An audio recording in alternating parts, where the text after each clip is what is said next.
আসসালামু আলাইকুম রহমতুল্লাহি ওবরাকাতু। নাহমাদুহু ওয়া নুসাল্লি আলা রাসূলিল কারীম, আম্মা বা'দ। বাংলাদেশ এবং বাংলা ভাষাভাষী বিশ্বের যে যেখান থেকে আমাদের আজকের এই ক্লাস দেখছেন, সকলকে জানাই আন্তরিক শুভেচ্ছা এবং অভিনন্দন। সম্মানিত দ্বীনী ভাই বন্ধুগণ, সূরা নূরের বাংলা অর্থ শিখি আমাদের ধারাবাহিক ক্লাসের আজকে আমরা 5 নম্বর ক্লাসে সূরা নূরের 32 নম্বর আয়াত থেকে 35 নম্বর আয়াত পর্যন্ত শব্দে শব্দে অর্থ এবং একত্র অর্থ শিখব ইনশাআল্লাহ। তো যারা আমাদের আগের অংশগুলো দেখেন নাই তারা আমাদের চ্যানেল প্লেলিস্ট থেকে দেখে নেবেন ইনশাআল্লাহ। তো চলুন শুরু করি আমাদের আজকের এই ক্লাস। আউযু বিল্লাহি মিনাশ শাইতানির রাজীম। বিসমিল্লাহির রহমানির রহিম। وأنكحوا الأيام منكم والصالحين من عبادكم وإمائكم إن يكونوا فقراء يغنهم الله من فضله والله واسع عليم। وأنكحوا ওয়াও অর্থ হচ্ছে আর, আনকিহু তোমরা বিবাহ করিয়ে দাও।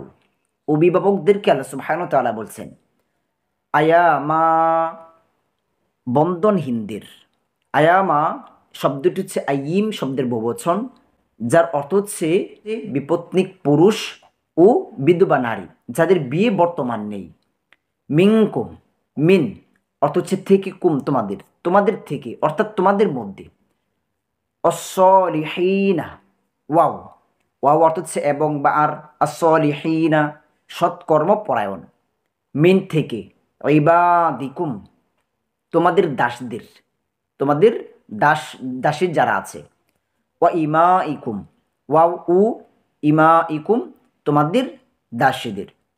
ইন যদি, ইয়াকুনু তারা হয়, ফুকরা দারিদ্র গরিব ফকির, ইউগনি তাদেরকে সচ্ছল করে দিবেন, আল্লাহ তাদেরকে ধনী করে দিবেন, মিন থেকে, ফাদলিহি তার অনুগ্রহ, ইহি অর্থ হচ্ছে তার, অর্থাৎ এখানে আল্লাহর অনুগ্রহ, আল্লাহর দমির ব্যবহার করা হয়েছে। আল্লাহু ওয়া অর্থ হচ্ছে আর, আল্লাহ ওয়াসিউন প্রাচুর্যময়, আলিমুন সর্বজ্ঞ। একত্র অর্থ দেখি, তোমাদের মধ্যে যারা বন্ধনহীন, যে যাদের বিয়ে বর্তমান নেই, যে হয়তোবা স্বামী স্ত্রীর মধ্যে কেউ মারা গিয়েছে, নয়তোবা তাদের মধ্যে সেপারেট হয়ে গিয়েছে, তাদের বিবাহ সম্পাদন করে দাও। অভিভাবকদেরকে আল্লাহ সুবহানাহু ওয়া তাআলা বলতেছেন। এবং তোমাদের দাসীদের মধ্যে যারা সৎকর্মপরায়ণ তারা যদি দারিদ্র হয় তবে আল্লাহ নিজ অনুগ্রহে তাদের সচ্ছল করে দেবেন। আল্লাহ প্রাচুর্যময় সর্বজ্ঞ। আচ্ছা, পরে আয়াত দেখি আমরা। وَلْيَسْتَعْفِفِ الَّذِينَ لَا يَجِدُونَ نِكَاحًا حَتَّى يُغْنِيَهُمُ اللَّهُ مِنْ فَضْلِهِ وَالَّذِينَ يَبْتَغُونَ الْكِتَابَ مِمَّا مَلَكَتْ أَيْمَانُكُمْ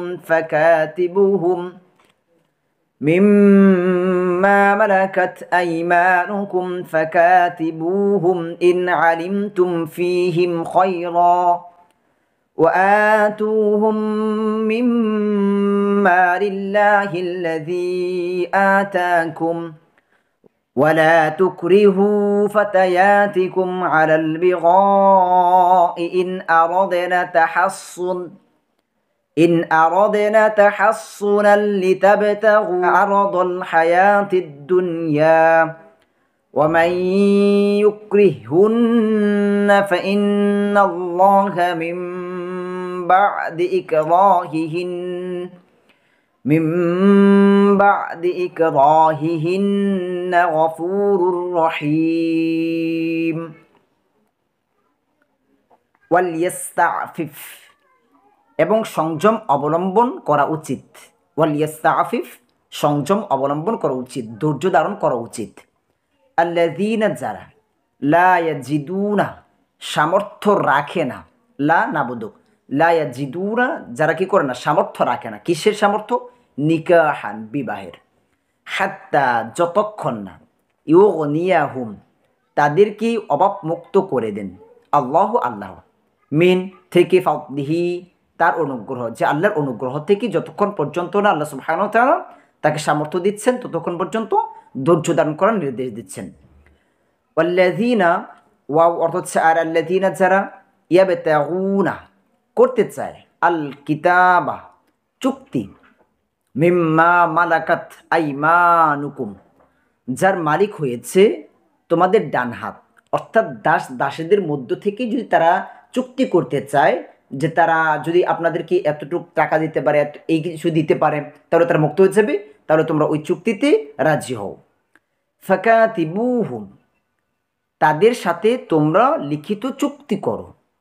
ইন, যদি, আলিমতুম, তোমরা জানো, আলিমতুম, তোমরা জানো, ফিহিম, তাদের মধ্যে, ফি মধ্যে হিম, তাদের, তাদের মধ্যে, খয়রন, কল্যাণ, ওয়া আতুহুম, ও তাদেরকে দান করো, ওয়া ওয়া অর্থ হচ্ছে আর, আতু, দান করো, হুম, তাদেরকে, মিন, থেকে, মালিন, অর্থ করি, সম্পদ, তাদেরকে দান করো, আল্লাহি, আল্লাহর, আল্লাযী, যা, আতাকুম, তিনি তোমাদেরকে দান করেছেন, যে আল্লাহ তোমাদেরকে যে সম্পদ দান করেছেন তা থেকে দাস দাসীদেরকেও দান করো।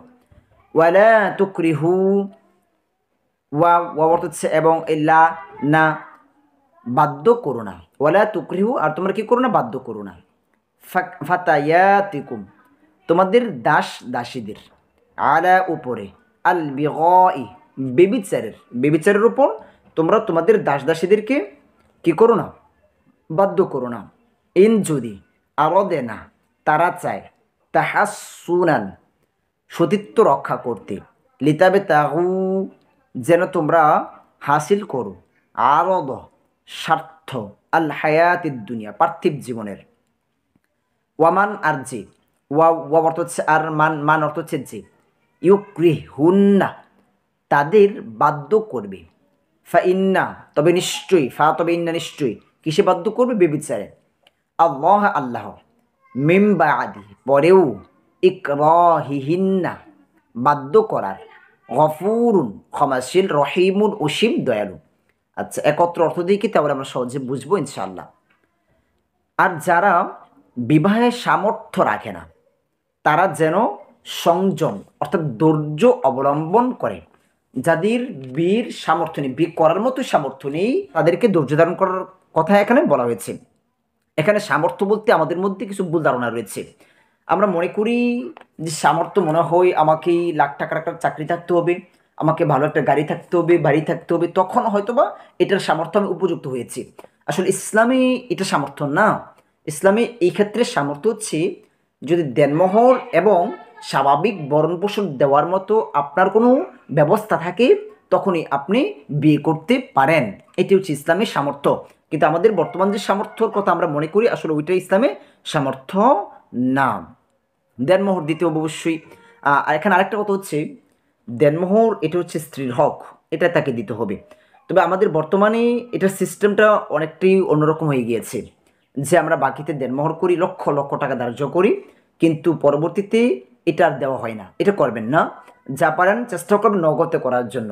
যদি নগদ না পারেন বাকি তো করতে পারেন, তবে এটা পরবর্তীতে দিয়ে দিবেন।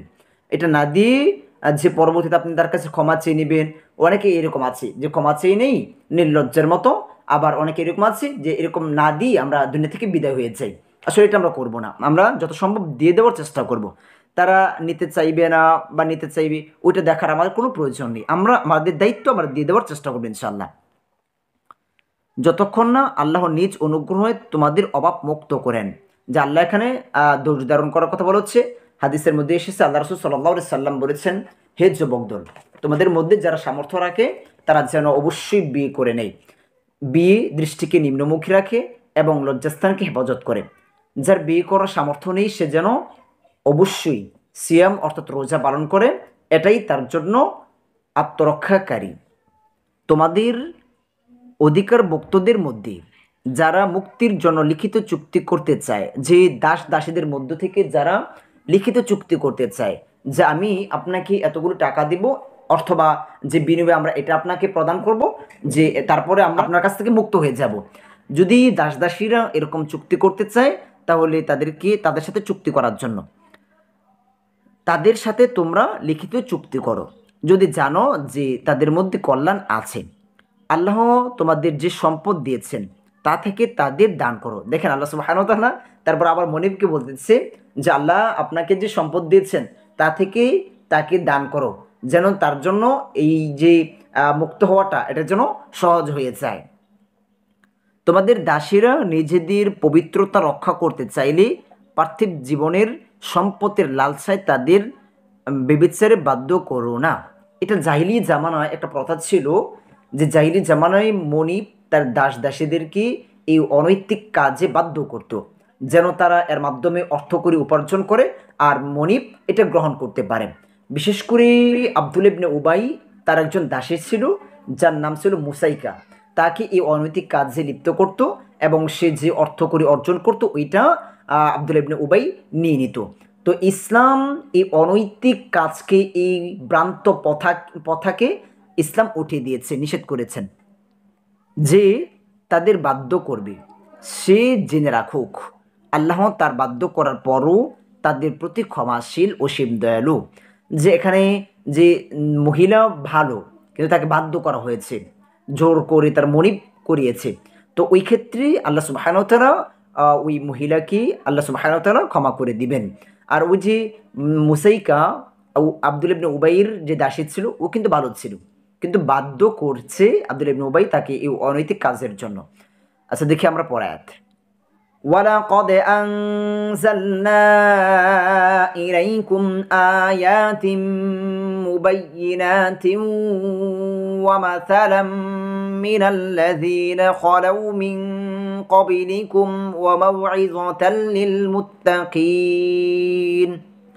ওয়ালাকদ ওয়া অর্থ হচ্ছে আর, লাকদ অবশ্যই, ওয়ালাকদ আর অবশ্যই, আনজালনা আমরা অবতীর্ণ করেছি। এটা আল্লাহ সুবহানাহু ওয়া তাআলা বলতেছে যে আমি অবতীর্ণ করেছি, ইলাইকুম তোমাদের প্রতি, ইলা ইলা অর্থ হচ্ছে দিকে, প্রতি, কুম অর্থ হচ্ছে তোমাদের দিকে, তোমাদের প্রতি আয়াতিন আয়াত সমূহ, মুবাইয়িনাতিন সুস্পষ্ট, ওমাসালান আর কিছু দৃষ্টান্ত, ওয়া অর্থ হচ্ছে আর, মাসাল মানে হচ্ছে উদাহরণ, দৃষ্টান্ত, মিন থেকে আল্লাযিনা তাদের যারা, খলাউ গত হয়েছে, আগে চলে গিয়েছে, তাদের উদাহরণগুলো আমাদেরকে আল্লাহ সুবহানাহু ওয়া তাআলা জানাচ্ছেন।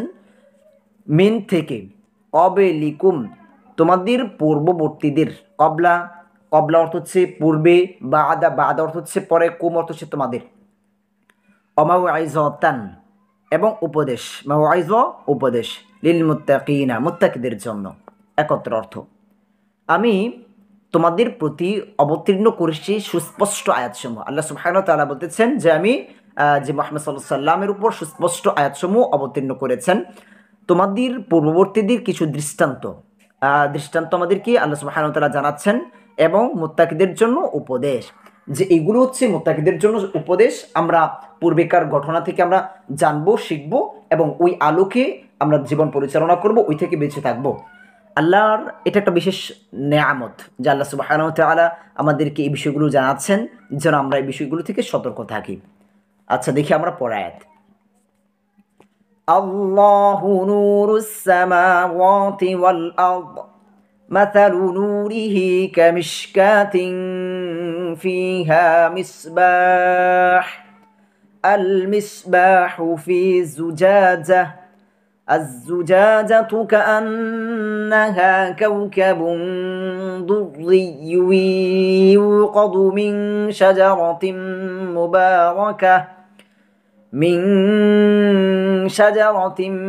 مباركة زيتونة لا شرقية ولا غربية يكاد زيتها يضيء ولو لم تمسسه نار نور على نور يهدي الله لنوره من يشاء ويضرب الله الأمثال للناس والله بكل شيء عليم। আল্লাহু আল্লাহ, নূরুন আলো, আসসামাওয়াতি আসমান সমূহের, ওয়াল আরদি ও জমিনের, আল্লাহ আসমান এবং জমিনের নূর আলো। আমরা একত্র অর্থ দেখি সময় বুঝবো ইনশাআল্লাহ। মাসালু, মাসাল উদাহরণ দৃষ্টান্ত, নূরিহি তার নূরের, নূর, নূর অর্থ হচ্ছে নূর আলো, হি অর্থ হচ্ছে তার, নূরিহি তার নূরের উদাহরণ, কামিশকাতিন যেন একটি দীপাদার, কামিশকাতিন যেন একটি দীপাদার, যে দীপাদার অর্থ হচ্ছে প্রদীপ রাখার স্থান, যেখানে প্রদীপ রাখা হয় ওইটাকে বলা হয় দীপাদার।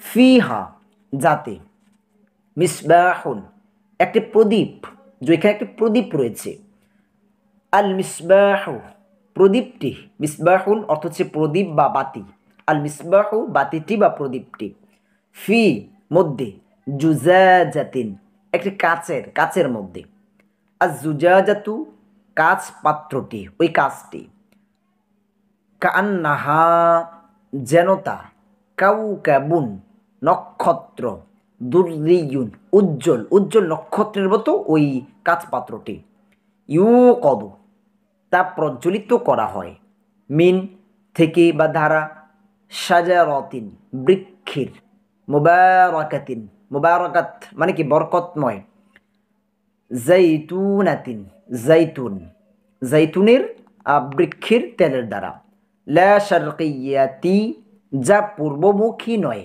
লা শারকিয়াতিন যা কিনা পূর্বমুখী নয়, ওয়ালা গরবিয়াতিন এবং পশ্চিমমুখীও নয়, ইয়াকাদু যেন মনে হয়, জাইতুহা তার তেল, ইউদিউ আলোকিত হতে চায়, ওয়ালাউ আর যদি, লাম তামসাসহু তাকে স্পর্শ করেনি, যদিও তাকে স্পর্শ করেনি, নারুন আগুন, নূরুন নূর আলো, আলা উপর, নূরিন আলোর, আর নূরের উপর নূর, আলোর উপরে আলো, ইয়াহদি পথ দেখান, আল্লাহ আল্লাহ, লিনুরিহি তার নূরের দিকে, মান যাকে, ইয়াশাউ তিনি ইচ্ছা করেন, আল্লাহ যাকে ইচ্ছা করেন, ওয়ায়াদরিবু ও বর্ণনা করেন, আল্লাহ আল্লাহ, আল আমসাল দৃষ্টান্ত সমূহ, মাসাল উদাহরণ দৃষ্টান্ত, লিন্নাসি লি জন্য, আন্নাস নাস অর্থ মানুষ, মানুষদের জন্য, আল্লাহু এবং আল্লাহ, বিকুল্লি সব,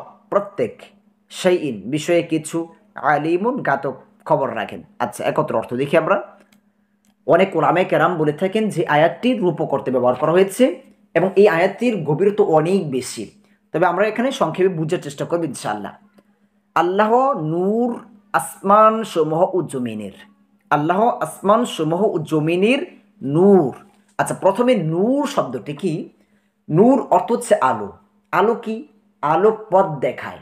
অন্ধকারে চলতে গেলে আপনার আলোর প্রয়োজন রয়েছে, বা আমাদের চোখের যে জ্যোতি রয়েছে, যে পাওয়ার আলো, এটাও কিন্তু নূর বলা হয়, যে এই চোখের আলোর মাধ্যমে আমরা পথ দেখি, পথ চলি। আবার সূর্যের যে আলো, এটাকেও নূর বলা হয়। আচ্ছা আমরা নূর জানলাম যে নূর কাকে বলা হয়। এখন আল্লাহ নূর আসমান সমূহ ও জমিনের, এই বিষয়টা কি? আব্দুল ইবনে আব্বাস রাদিয়াল্লাহু তাআলা আনহু বলেন, আল্লাহ তাআলা আসমানবাসী ও জমিনবাসীর পথ প্রদর্শক, পথ দেখান। আবার আনাস ইবনে মালিক রাদিয়াল্লাহু তাআলা আনহু বলেন, আল্লাহর নূর হলো এখানে হিদায়াত। তো আমরা এখানে বিষয়টা স্পষ্ট হয়ে গেছে, যেখানে আল্লাহর নূর মানে যে আল্লাহ সুবহানাহু ওয়া তাআলা পথ দেখান। তার নূরের উদাহরণ যেন একটি দীপাদার। দীপাদার হচ্ছে প্রদীপ রাখার স্থান, যেখানে প্রদীপ রাখা হয়। প্রাচীনকালে মানুষ দেয়ালের মধ্যে ছোট খনন করে বাঁকানো তাক তৈরি করে ওইখানে প্রদীপ রাখত, যেন ওইখানের আলো দিয়ে সমস্ত ঘরটা আলোকিত হয়। তো ওইটাকেই বলা হয় দীপাদার। এখানে আল্লাহ সুবহানাহু ওয়া তাআলা আমাদের বুকের বাঁকানো যে খাঁচা, এই খাঁচাকে আল্লাহ সুবহানাহু ওয়া তাআলা এখানে দীপাদারের সাথে তুলনা করেছেন। যাতে আছে একটি প্রদীপ, যার মধ্যে একটি প্রদীপ আছে, অর্থাৎ আমাদের যে অন্তর একটা প্রদীপ। প্রদীপটি একটি কাচ পাত্রে স্থাপিত। কাচ সাধারণত কি থাকে? স্বচ্ছ থাকে, পরিষ্কার পরিচ্ছন্ন থাকে। এখানে আল্লাহ সুবহানাহু ওয়া তাআলা আমাদের অন্তরের পরিষ্কার পরিচ্ছন্নতাকে কাচের সাথে উপমা দিয়েছেন। দেখেন আল্লাহ রাসূল সাল্লাল্লাহু আলাইহি সাল্লাম বলেছেন, যখন কোনো মানুষ দুনিয়াতে জন্মগ্রহণ করে, প্রত্যেকেই ফিতরাতের উপর জন্মগ্রহণ করে, অর্থাৎ সে পরিষ্কার পরিচ্ছন্ন কলব নিয়ে সে দুনিয়াতে জন্মগ্রহণ করে, কিন্তু পরবর্তীতে হয়তোবা তার বাবা মা তাকে ইহুদি খ্রিস্টান বা নাসারা বা মুসলমানের মধ্যে ঠিক রাখে। তো এখানে বলা হচ্ছে কি অন্তরের পরিষ্কার পরিচ্ছন্নতাকে আল্লাহ সুবহানাহু ওয়া তাআলা একটা কাচের সাথে এখানে উপমা করেছেন। কাচ পাত্রটি উজ্জ্বল নক্ষত্র স্বরূপ, যে কাচ পাত্রটি একদম উজ্জ্বল নক্ষত্র। ওই যে যখন মানুষ জন্মগ্রহণ করে তখন একদম পরিষ্কার পরিচ্ছন্ন, কিন্তু দেখেন কাচ পাত্র কিন্তু সর্বদাই পরিষ্কার পরিচ্ছন্ন থাকে না। আপনার মনে করেন প্রাচীনকালে যে হারিকেনগুলো আমরা কাচ ব্যবহার করতাম, তো ওইখানে কি কাচ পাত্রটি পরিষ্কার পরিচ্ছন্ন, কিন্তু পরবর্তীতে এটির যত্ন না নিলে আস্তে আস্তে আস্তে আস্তে এটি কালো হয়ে যায়, ময়লাযুক্ত হয়ে যায়। তো এটা আল্লাহ সুবহানাহু ওয়া তাআলা বলেছেন যে আমাদের যে অন্তরের সাথে উপমা করা হচ্ছে, অন্তরটিও পরিষ্কার পরিচ্ছন্ন, কিন্তু যদি এটাকে আমরা যত্ন না নিই তাহলে পরবর্তীতে আস্তে আস্তে এটা ময়লাযুক্ত হয়ে যাবে। তা প্রজ্বলিত করা হয় বরকতময় জাইতুন বৃক্ষের তেল দ্বারা। যে ওই যেই আল্লাহ সুবহানাহু ওয়া তাআলা উপমা দিচ্ছেন যে একটি প্রদীপের সাথে ওই প্রদীপটি প্রজ্বলন করা হয়, জ্বালানো হয় কি দ্বারা, যে একটি জাইতুন বৃক্ষের তেল দ্বারা, বরকতময় জাইতুন। জাইতুন হচ্ছে একটি বরকতময় গাছ, যে ব্যাপারে আল্লাহ রাসূল সাল্লাল্লাহু আলাইহি সাল্লাম বলেছেন যে তোমরা জাইতুনের তেল বক্ষণ করো এবং জাইতুনের তেল শরীরে মালিশ করো। এটা খুবই বরকতপূর্ণ একটি গাছ, একটি ফল, একটি বৃক্ষ। তো এখানে জাইতুনের তেল দ্বারা আল্লাহ সুবহানাহু ওয়া তাআলা বলেছেন যে ওই প্রদীপটি প্রজ্বলন করা হয়। এখানে আল্লাহ সুবহানাহু ওয়া তাআলা কোরআন এবং শরীয়তকে জাইতুন বৃক্ষের সাথে উপমা দিয়েছেন। কোরআনের মাধ্যমেই মুমিনরা সাহায্য পেয়ে থাকে, যার মাধ্যমে তাদের অন্তরকে আলোকিত করে, যা পূর্বমুখী নয় এবং পশ্চিমমুখীও নয়। যে গাছটি এমন একটি জায়গায় যেটা পূর্বমুখীও নয়, অর্থাৎ সূর্যোদয় এবং সূর্যাস্ত এই দুটাই এই গাছটি পেয়ে যায়, অর্থাৎ সূর্যের যত উপকারিতা রয়েছে এই গাছটি শোষণ করে। আগুন স্পর্শ না করলেও তার তেল যেন আলোকিত হতে চায়, নূরের উপরে নূর। ইমাম সুদ্দি রহিমাহুল্লাহ বলেন এর অর্থ হচ্ছে আগুনের আলো এবং তেলের আলো, আগুনের আলো এবং তেলের আলো একত্রিত হয়ে যে আলো হয় তা। অনুরূপভাবে কোরআনের নূর যখন ইমানের উপর প্রতিস্থাপিত হয় তখন মানুষ আলোকিত হয়ে যায়। এখানে ওহির আলো এবং ইমানের আলোকে বোঝানো হয়েছে। নূরের উপর নূর, আল্লাহ যাকে ইচ্ছা পথ দেখান তার নূরের দিকে। আল্লাহ যাকে ইচ্ছা পথ দেখান, পথ দেখানোর মালিক আল্লাহ সুবহানাহু ওয়া তাআলা, কিন্তু আমাকে তা অর্জন করতে হবে। আল্লাহ মানুষের জন্য দৃষ্টান্ত সমূহ বর্ণনা করেন এবং আল্লাহ সব বিষয়ে জ্ঞাত। আল্লাহ সুবহানাহু ওয়া তাআলা আমাদেরকে এইগুলো আগেই জানিয়ে দিয়েছেন। এরপরে যদি আমরা সতর্ক না হই তাহলে ওইটা হচ্ছে আমাদের ব্যর্থতা। আজকের ক্লাস আমাদের এখানেই শেষ হবে ইনশাআল্লাহ। আমাদের ক্লাসগুলো ধারাবাহিকভাবে দেখার চেষ্টা করবেন, তাহলে সহজে উপলব্ধি করতে পারবেন ইনশাআল্লাহ। আর এই আয়াতের গভীরতা অনেক বেশি, এই আয়াত নিয়ে যত বেশি গবেষণা করবেন তত বেশি উপকার লাভ করবেন ইনশাআল্লাহ। তো আজকের মতো আমাদের ক্লাস এখানে শেষ হবে। দোয়া চাই, দোয়া করি। আসসালামু আলাইকুম ওয়া রাহমাতুল্লাহি ওয়া বারাকাতুহু।